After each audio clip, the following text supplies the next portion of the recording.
9 today. Congress didn't get any answer from Solyndra's top executives on Friday, so the heat is still on the Obama administration. Congressman Gingrey is live from Georgia. Congressman, obviously we've shown this sound of you. You were obviously very, very upset. Although they said they were going to plead the fifth, why were you so upset about that? Well, Charles, actually, the comments in the previous clip was opening statements by me. I knew that I was not going to be able to ask a question directly to them without getting that litany of pleading the fifth on the grounds of self-incrimination. And indeed, they would self-incriminate themselves. But, you know, they owe it to the American people. This is $500 million, $500 million worth of taxpayer money that they really just stole from John Q. taxpayer, and they owe us some answers, and unfortunately we didn't get any. But Charles, this is not over. We're going to continue. We, the Energy and Commerce Subcommittee on Oversight and Investigation, led by our chairman Cliff Stearns. So we'll get to the bottom of this one way or another. And what about the also some of the other interesting connections here with the top political donors getting guarantees and their investments in this company coming ahead of even the taxpayer investments? Are you going to be able to subpoena some of the other players that are involved?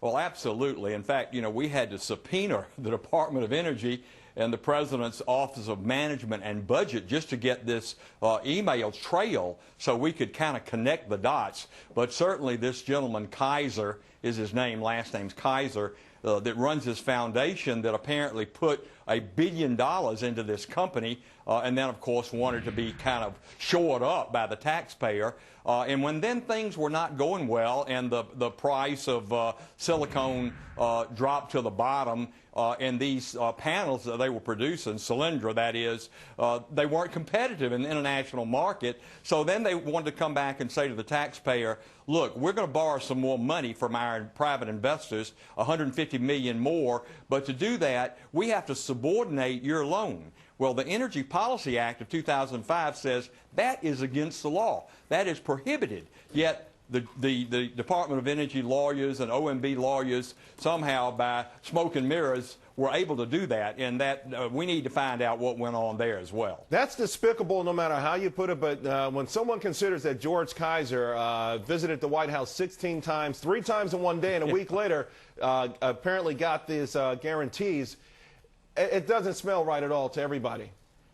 It doesn't pass the smell test, as you say, Charles. Absolutely. And they came, the CEO and the chief financial officer, they actually came and met with the committee. They met with Mr. Waxman, the ranking member of the overall committee. They met with Mr. Stearns and with Fred Upton, the chairman of the Energy and Commerce Committee, and reassured us 2 months before they declared bankruptcy. Everything was fine. They were doing great. They had all these people employed. They were selling panels hand over fist. But they lied.